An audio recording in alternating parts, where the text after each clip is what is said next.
today, I'd like to show you a few more foreign coins I've just recently got. This one is a Japanese 1 yen.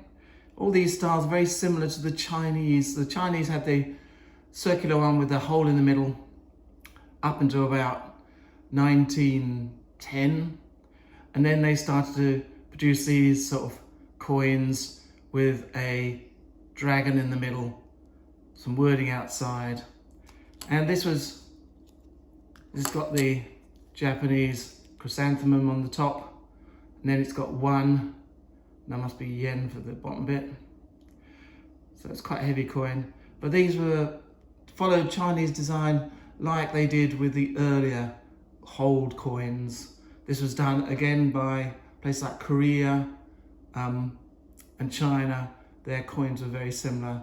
Vietnam didn't go that way because it was colonized by that period, because Vietnam did have the coins with the holes in the middle, the Chinese writing.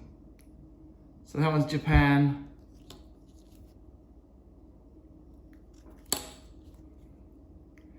$1894, they were starting to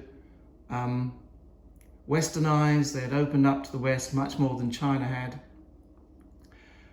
And they had, I think it's 1894, they were starting the attack on Korea, and a war with China was coming up. Then 1905, not very long after, well that's 11 years later, they had 1905 a war with Russia, and then they were propelled into and they beat Russia as well, which was a devastating blow for Russia, and it pushed Japan into the New World. Another biggish coin. This one is a German state. Now I've got a few of these, and they're very slightly different. Nearly every one is slightly different. The skirt is different, the background's slightly different. And so that's why they're quite fun to collect. 1693, so quite early. This was part of the area that came under Hanoverian control, and so this became part of Hanover, and so became part of the English monarchy's possessions. Didn't become part of Britain, but they inherited it. So they had 24 Marian groschen. Quite a nice big coin. Another fairly big one, Mexico, 1957, so quite a later one. Because a lot of these coins, like stamps, they commemorate famous people or famous events, and so you can learn a lot from coins and stamps. Again, put it up the right way around. There's the Mexican Cinco Peso, so you can start learning languages by collecting stamps and coins, history, everything really, because sometimes it might commemorate a famous painter, so you could look into their paintings. It might commemorate a famous designer or invention. So it gives you a huge amount of study material. So one coin can lead you down to a rabbit hole of new things. So Mexico with the eagle eating the snake, very ancient Mexican pre-invasion, European invasion symbol of Mexico. And it's 7.720 part silver. So it's part silver, that one. Another one, this one's similar to the first one we showed you. So we've got a 2 and a cross. I think that must be 20 or something. I think it's 20 sen. 1907, so just after the war with Russia. Again, it's got the chrysanthemum. And on this side, we've just got a star with some more lettering. Yes, it is 20 sen.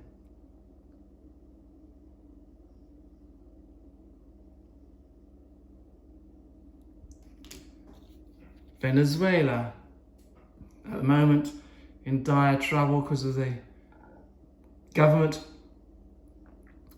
being sanctioned by America, and a bit of a problem. But 1946, there's the arms of Venezuela, little silver coin.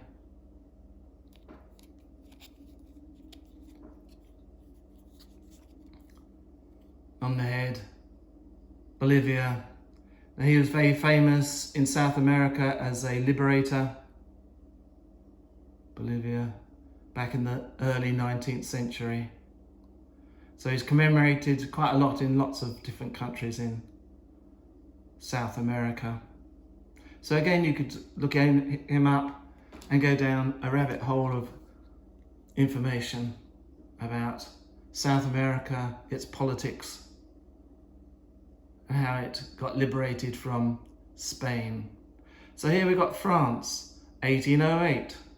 So I'm sure a lot of you will remember 1808. This was time of the Napoleonic period in France. So we've got a demi-franc, half a franc, Republic of France. And on the other side, we've got his head, the famous Napoleon, and this time he's emperor by this time. So he's got a laurel leaf through his hair. You think it's quite a nice little coin? And I just paid £5 for this piece of history. You think of the people who had this in their pocket, what their lives would have been like at that period.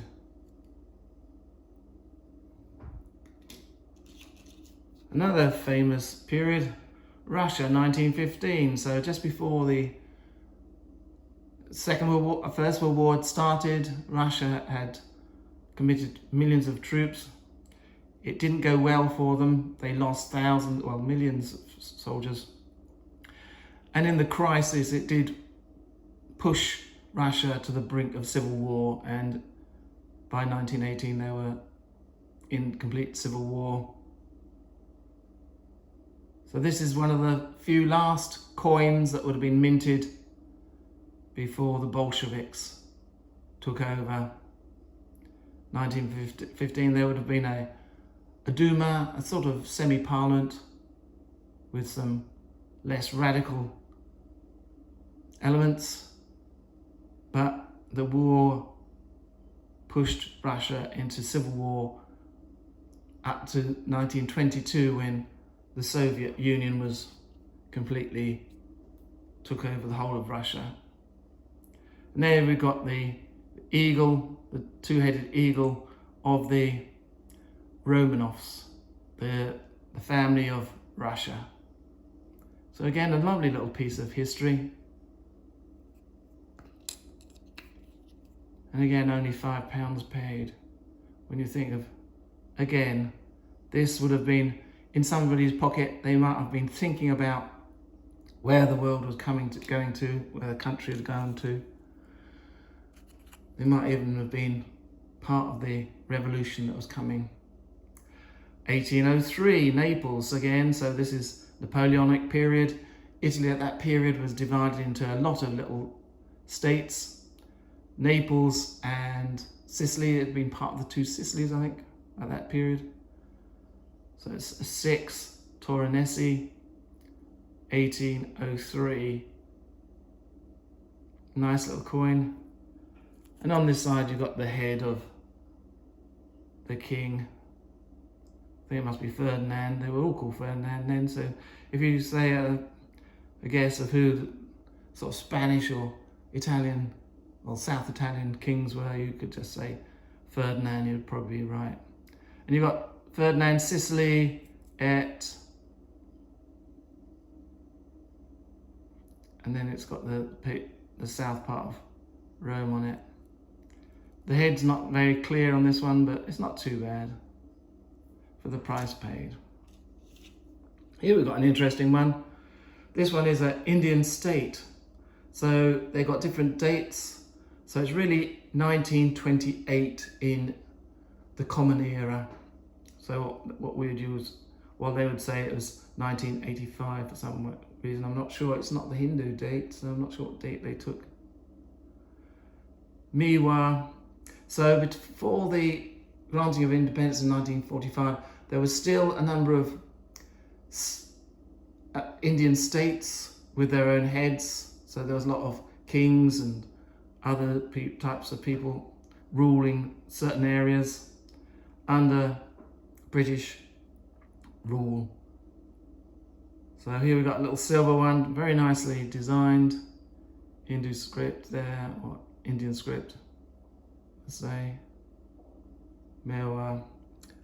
And these were abolished when the India became independent in 1945, I think it was, or just after the war. So a lovely little piece of silver of that period. So it was a part of the Raj, but they had their own states. And this one was Mewar. Lovely little design. This one's more of a plainer one. Cameroon in Africa, 1975, 100 francs. So, no, it's francs, so you probably know that it's was part of the French Empire in the day. So 100 francs. And this one you've got Cameroon's in two languages, so it must be French, and it used to be part of German Empire, I think, some parts of it, so maybe it's in German or maybe it's in their own language. But then you've got some animals there, some deer of some sort. So again, it shows you the different things like language, the script. They often show different animals, different buildings. And these things, again, you can research and find out a lot more, and you become super intelligent by then. Iraq, a very troubled country now, still a bit of a mess. 1959. The problem is a lot of these countries were formed by just Europeans drawing lines on a map, and so they didn't really consider the different ethnicities and other things that were on the ground, which causes problems. So you've got a 1 and 2 dots, so you know it's 100. Then you've got in the bottom 1959, I think, in the Arabic numbers, and then you've got the Arabic number 13, I think it's 29 on that side. Often these symbols like this wreath show you what country made this. They have got usually a standard type of insignia that shows you, you know, this is Turkey, this is Iraq, this is Iran, because for a Westerner like me, not speaking Arabic, it's sometimes difficult to place these type of coins. Again, we've got another one from Mexico, 1956. So, I think it's 50. You got a head of a Aztec or other Native American there. Probably an Aztec, I'd thought, from Mexico City. And again, we've got the usual bird attacking a snake with the Union of Mexico on it. Here we've got Hungary. It was part 1916, so it was part of the First World War.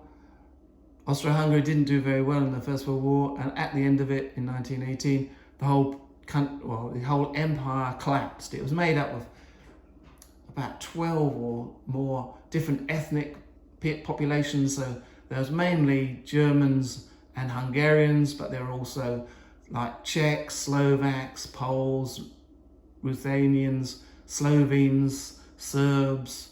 So there's a whole mishmash of peoples, and they all broke up into ethnic identities after the First World War. So this was Hungary. It was by that time it was a joint country. It wasn't just the Austrian Empire, but it was now Austro-Hungarian Empire, and Hungary had a lot of autonomy by this period.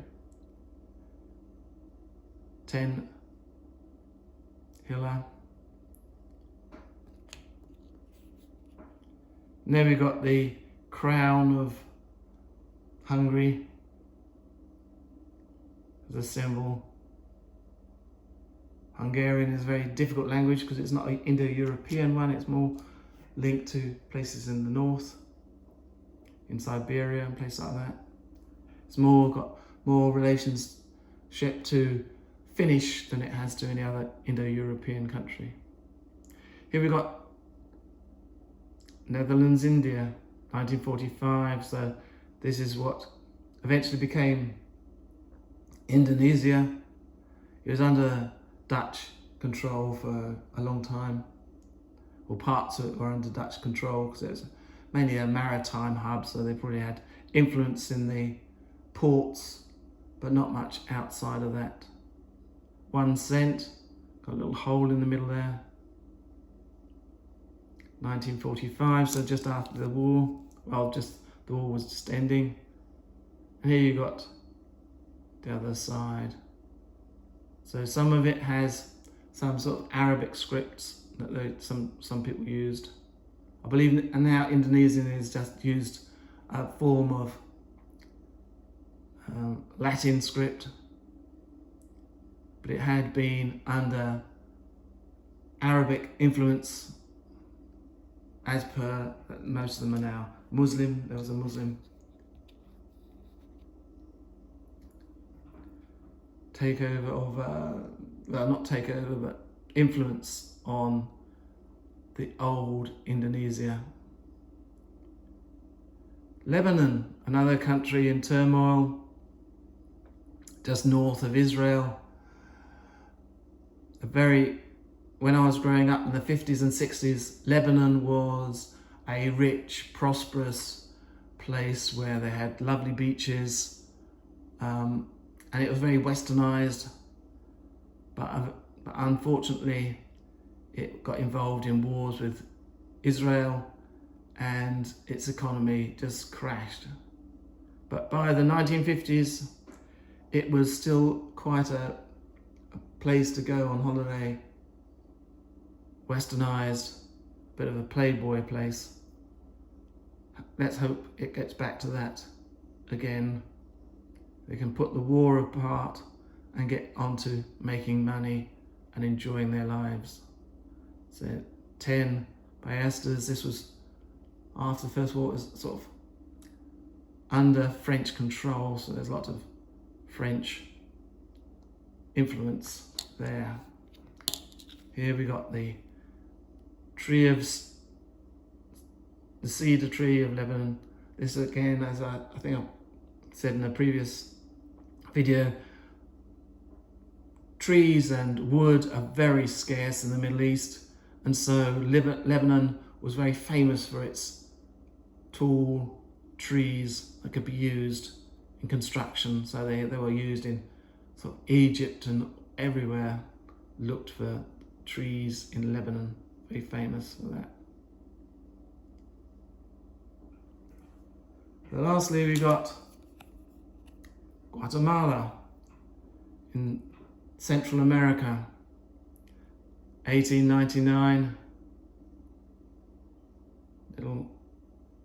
Very small little silver coin, easy to lose this one in your pocket. You'd have to make sure you made sure your hands were kept tight on this one. We've got some mountains and the date. So South America, again, it was united as a central country for a while, and then it split up into these various little states like Guatemala, Costa Rica, El Salvador and such. So we've got some mountains there. I hope that was of interest to you. Please give it a like, and I'll come back to you soon with some more coins, and please subscribe if you haven't. It helps the channel to be seen by other people, and I'll see you again soon. Bye.